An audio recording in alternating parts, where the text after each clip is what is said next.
성경 읽기를 이렇게 새벽마다 석 장씩 이렇게 했어요. 그랬더니 연세 드신 어른들이 그 글 읽기가 힘들다 그래서 따라서 읽기가 힘들다 그래서 이제 석 장씩은 집에서 읽으시고 이렇게 석 장의 대강적인 개요만 가르쳐드리고 일부를 택해서 오늘 말씀을 나누도록 그렇게 했습니다. 지난 주간에는 역대기 1장부터 15장까지 읽으셔야 했죠. 대강의 내용을 정리해드리면 역대하 1장부터 15장까지의 내용은 역대상과 그 역대하는 한 권이었다고 하는 거죠. 그래서 역대상을 우리가 읽을 때에 마지막 부분에서 이제 다윗의 생애 마지막 솔로몬의 통치와 성전 건축하고 그리고 이제 마지막에 가서는 다윗이 죽는 거기까지가 역대상으로 끊었고 역대하는 이제 솔로몬의 그 통치 시작부터 아니죠. 그 르호보암부터 시작된 남쪽 유다 왕국의 그 상황 이렇게 펼쳐지죠. 그래서 역대하는 어떤 면에서 이런 거죠. 솔로몬의 통치, 성전 건축, 봉헌 그것이 이제 1장부터 9장까지의 내용이었어요. 그 다음에 솔로몬 이후에 르호보암과 함께 시작되는 남쪽 유다 왕국의 그 통치가 10장부터 36장까지 20명의 그 남쪽 열왕들의 역사예요. 그게 지금 쭉 진행되고 있는데 10장에서 우리가 보면 10장에 누가 나오는가 하면 이제 르호보암이 나오죠. 그죠? 10장부터 12장까지가 르호보암, 솔로몬의 아들이 나라를 이끌었던 그런 상황. 그 다음에 나라를 잘 이끌지 못하고 이제 여로보암과 나라를 나누게 되죠. 남쪽 유다와 북쪽 이스라엘로 갈라지는 상황. 그 다음에 이제 두 번째, 그 남쪽 유다의 2대 왕 되는 아비야. 이제 그 역대기상에서는 이제 아비얌으로 나왔었죠. 아비야의 통치가 이렇게 13장에서 펼쳐졌고요. 그 다음에 이제 14장부터 16장까지가 그 아사왕의 통치예요. 그 아사왕의 통치. 그 다음에 17장부터 20장까지가 여호사밧의 통치예요. 그런 면에서 이제 오늘 우리가 같이 보아야 되는, 마땅히 읽어야 되는 16장부터 18장까지의 내용은 아사왕이죠. 아사의 이야기의 마지막 부분이에요. 아사왕은 14장, 15장, 16장까지가 아사의 이야기이기 때문에 아사왕의 그 마지막 부분과 여호사밧 이야기의 초반 부분. 그래서 이제 아사왕을 잠깐 소개한다 그러면 아사왕은 유다 왕국의 세 번째 왕으로 41년 동안 통치했던 왕이에요. 기간 꽤 오래 통치했죠. 그래서 참 나라를 잘 다스렸고 초창기에는 우상을 제거하고 우상을 섬겼던 할머니 그 태후 자리에서 쫓아내요. 거국적인 신앙 부흥 운동을 했던 것을 우리 15장 8절부터 15절까지 속에서 볼 수 있어요. 이렇게 신앙 면에서는 외형적인 면에서는 잘 했어요. 그러나 말년에 그 아람과 동맹 관계를 맺고 그것을 책망하는 선지자를 옥에 가두는 그런 일을 합니다. 그 결과 16장 아사의 말년의 이야기가 기록되어 있고요. 그래서 아사의 말년에 그 아람 왕 베나닷과 조약을 맺었고 그 일을 선지자 하나니가 책망할 때 아사 왕은 듣지 않고 선지자를 옥에다 가두었습니다. 그러니까 이런 것들을 보면서 이것을 개인적인 왕과 그 선지자의 모습으로 보지 마시고 내 안에 일어나고 있는 옛사람과 새사람의 싸움으로 보시면 될 것입니다. 하나님이 그를 병들게 하시죠. 그 어떻게 하기를 원하죠? 하나님은 그 질병, 하나님의 징계 속에서 하나님 앞에 돌아오기를 원하셔요. 예. 하나님은 자기 백성들에게 항상 징계하실 때는 목적이 뭐예요? 너 잘못했으니까 매맞아. 그걸로 끝나는 게 아니라 돌아오기를 원하시는 거죠. 하나님을 의지하도록 하기를 원하시는 거예요.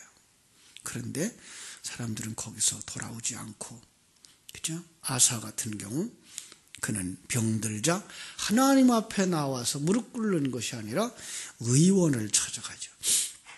오해하지 마십시오. 병원 가지 마라, 약 먹지 마라 하는 거 아닙니다. 그건 우리에게 주신 일상적인 건강을 지키는 방법들입니다. 중요한 건 당신이 누구를 향하고 누구의 말을 듣고 사느냐라는 거죠.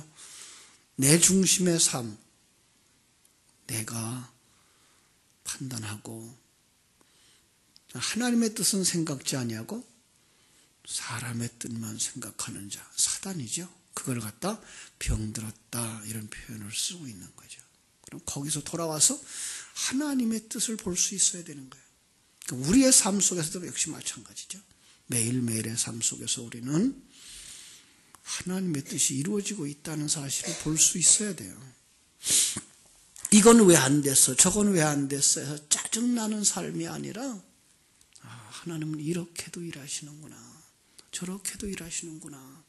라고 보실 수 있는 하나님의 인도하심과 역사하심을 가지고 보실 수 있어야 될 것입니다. 이제 17장으로 오면 오늘 우리가 읽었던 부분이죠. 거기서부터 시작해서 20장까지가 여호사밧의 그 행적이에요. 여호사밧의 통치죠. 17장 우리가 아까 보았던 그 부분으로 다시 가겠습니다. 아사의 아들 여호사밧이 대신하여 왕이 되어서 스스로 강하게 하여 이스라엘을 방어하되 유다 모든 견고한 성읍에 군대를 주둔시키고 또 유다 땅과 그의 아버지 아사가 정복한 에브라임 성읍들의 영문을 두었더라. 잘 정비한 거죠. 그러죠. 믿음으로 정복하고 믿음으로 승리의 삶을 살기 위하여서 우리는 하나님의 전신갑주를 입고 무장해야 되는 것입니다. 이래 유다의 4대 왕으로서 하나님을 잘 섬기는 사람으로 이렇게 등장합니다. 그래서 3절 뭐라고 그러죠? 여호와께서 여호사밧과 함께 하셨으니 이는 그가 조상 다윗의 처음 길로 행하여 바알들에게 구하지 아니하고 오직 그의 아버지의 하나님께 구하며 그의 계명을 행하고 이스라엘의 행위를 따르지 아니하였음이라. 그렇죠? 참으로 그는 이 놀라운 그러한 신앙을 가진 사람들인 것을 우리가 볼 수가 있습니다. 그 여호사밧의 그 개혁을 우리가 한번 깊이 묵상하려고 그러는데요. 아사 왕의 그 뒤를 이어받은 여호사밧 왕권을 확립함과 동시에 국토를 수비하기 위해서 군사들을 든든히 세우고 그 다음에 이제 진행되는 게 종교개혁이에요. 그래서 종교개혁을 바로 아사 왕도 그렇게 하더니 아마 그 여호사밧도 이 2번에 걸쳐서 종교개혁을 해요. 그렇죠? 그 결과 이제 17장 10절부터 쭉 나오는 것이 하나님께서 그를 강하게 하고 형통케 하였다라고 하는 축복을 받는 사건들이 기록되어 있습니다. 자, 우리 여기서 우리 하나님의 사람들은 어떻게 해야 될까? 스스로를 강하게 하는 일이 필요한 거예요. 북쪽 아합이 남쪽 애굽에 있어서 열강의 위협을 받아요.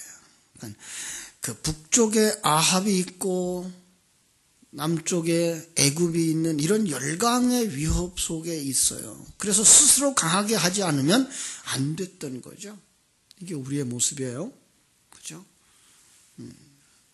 성도 주변에는 사단이 우는 사자와 같이 삼킬 자를 두루 찾아다녀요. 호시탐탐 기회를 들어요. 진리에 굳게 서서 다시 말하면 하나님의 전신갑주를 입고 그 상황에 대해서 하나님의 손길로 보지 못하면 우리는 또다시 어디로 돌아가요? 처음 사랑을 잃어버린 자리로 돌아가요. 또다시 어디로 가요? 다른 복음으로 돌아가요.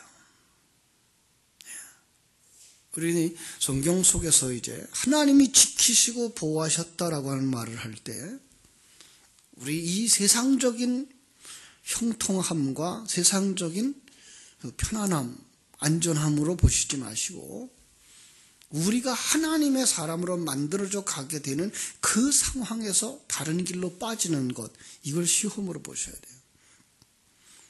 그러니까 하나님은 우리를 십자가에서 내려오지 못하게 하시는 게 이게 지키시고 보호하시는 거예요. 어렵죠? 그죠? 우리는 그냥 너무나 이 세속적인 관점이 익숙해서 지키시고 보호하신다 그러면 어떤 이 세상 속에서 어려운 일도 일어나지 않고 형통한 평탄한 길을 고속도로처럼 가기를 원하는 그렇게 생각을 해요. 그러나 성경이 말하고 있는 지키심이라고 하는 것, 보호하심이라고 하는 것, 성경의 그 문자나 사건을 보면 역시 지키셨어요. 보이는 걸로.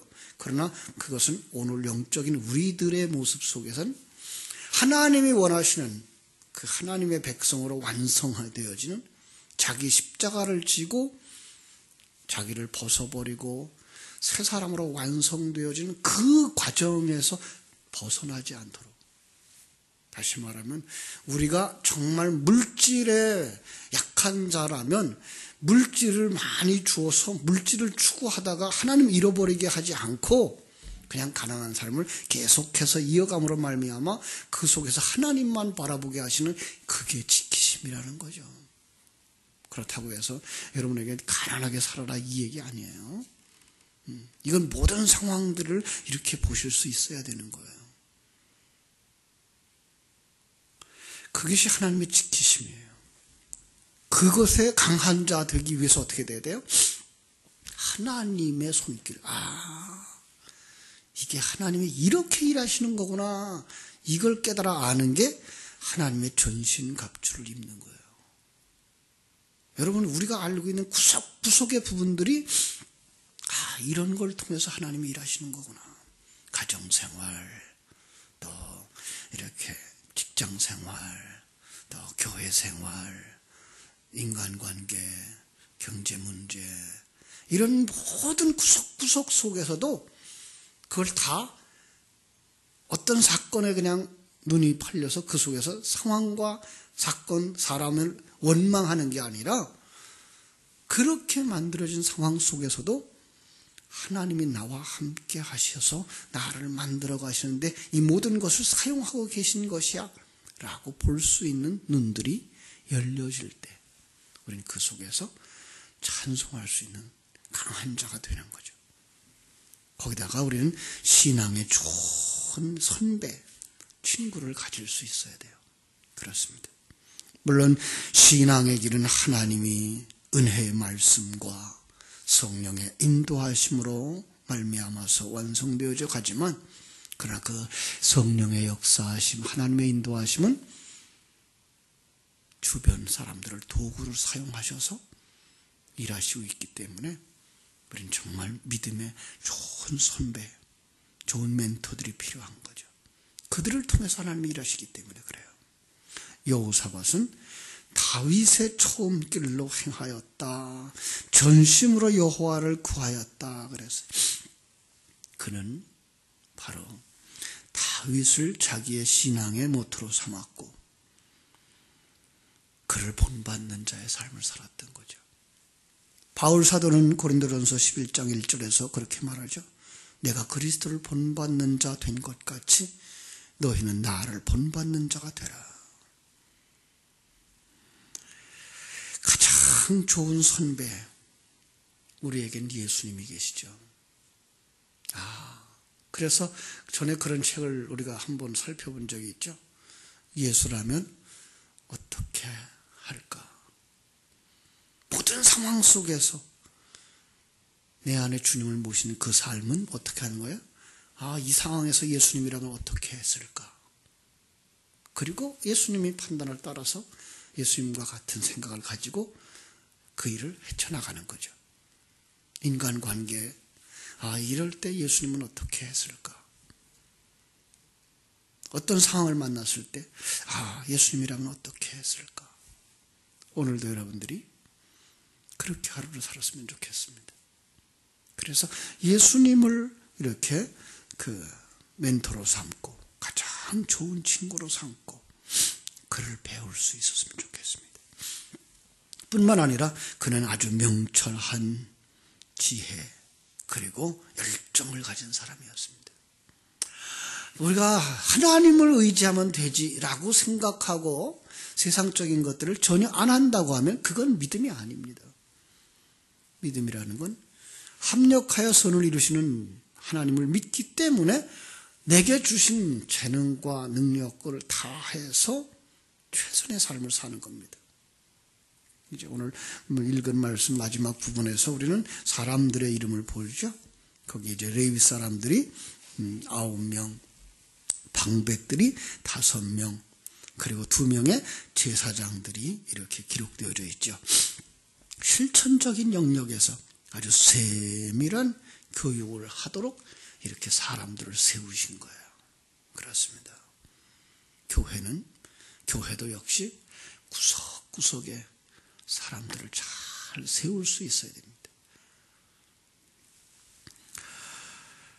하나님께서 우리 교회를 이렇게 좀 잘 세워주셔서 구석구석에서 충성을 다하는 일꾼들, 우리 장로님들, 우리 안수 집사님들, 우리 권사님들, 우리 구역장님들, 또 교사들 수고하는 그 열매를 통해서 우리 교회가 건강해지고 또 부흥되어지고 하나님의 영광을 나타내는 그런 교회가 됐으면 좋겠습니다. 이제 이렇게 해서 17장을 우리가 살펴보면서 이제 18장 역시 이제 여호사밧의 이야기인데 그 번영을 지키기 위해서 참 오랫동안 적대 관계로 싸움을 계속했던 북쪽 이스라엘과 동맹을 맺어요. 잘한 것 같으죠? 세상적으로 볼 땐 참 잘한 것 같아요. 그런데 지금 남북 이스라엘을 갈라놓고 남쪽은 하나님의 택한 백성, 북쪽은 택함 받지 못한 백성 이렇게 분류하고 있는 거기 때문에 그건 우리가 믿음의 사람이 누구와 짝하고 있는 거예요? 옛사람과 짝하고 있는 거예요. 거기다가 아합의 딸 아달랴와 여호사밧의 아들 요람을 정략적 결혼을 시키죠. 정략적 결혼이라고 할 수도 있고요. 또 하나는 뭐예요? 그를 취하여서 거기에 빠져들어간 거죠. 성경 속에서 하나님의 사람들에게 이방으로 내려가지 마라, 거기에 여자들을 취하지 마라 라고 하는 건 뭐예요? 그들 속에 들어가 결혼하지 말아요. 그들과 짝하지 말아요. 결국은 뭐예요? 그들 속에 들어가서 안주해서 그들의 자녀를 낳는 이 삶을 살지 말아요. 하나님을 주님으로 모시고 살 때는 평안하지만 그것을 스스로 지키기 위해서 인간적인 생각과 방법을 동원하기 시작하는 거예요. 참 안타까워요. 성경 속에서 가장 그 안타까운 게 그거예요. 믿음으로 시작했던 사람들의 마지막. 성경을 보면서 그건 인간은 그렇게 잘했던 거 그게 인간이 한 것이 아니고 하나님이 한 것이구나를 보여주기 위한 그림이기도 하지만 또 하나의 경고성으로 들을 수 있어요. 믿음으로 시작했다가도 육체로 마칠 수 있다 이러는 거예요. 결코 그건 아니죠. 우리는 바른 신앙을 가지고 마지막까지 하나님의 부르심을 받는 그날까지 우리는 믿음을 지킬 수 있는 사람들이 되어져야 할 것입니다. 그래서 그 속에서 하나님은 어떻게 해요? 징계하시는 것들을 볼 수 있어야 됩니다. 이렇게 우리 3장을 집에서 돌아가셔서 차근차근 읽으실 수 있고 여호사밧의 계약을 묵상하면서 승리하는 하루 되시기를 주님의 이름으로 축원합니다. 기도하겠습니다. 하나님 우리 아버지 크신 은혜와 사랑을 감사합니다. 하나님께서 이렇게 남쪽 유다 왕들의 이렇게 역사를 우리들 하여금 살펴볼 수 있게 하셨습니다. 특별히 그 중에 여호사밧을 오늘 이렇게 말씀의 본문으로 삼아서 살펴볼 수 있게 해주셨는데, 여호사밧처럼 우리도 스스로 강하게 하는 일, 하나님의 전신갑주를 입고 다윗의 길을 따랐던 것처럼 우리가 예수님을 따라갈 수 있는 사람들, 그 속에서 내게 주신 은사와 능력과 실력을 가지고 최선의 삶을 살아가는 이런 삶을 우리에게 허락하여 주시옵소서.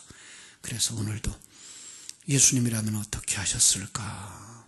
이럴 때는 예수님이라면 어떻게 했을까를 묵상하면서 예수 닮아가는 옛사람 벗어버리고 하나님으로만 주권자를 삼는 삶을 훈련할 수 있게 하여 주옵소서.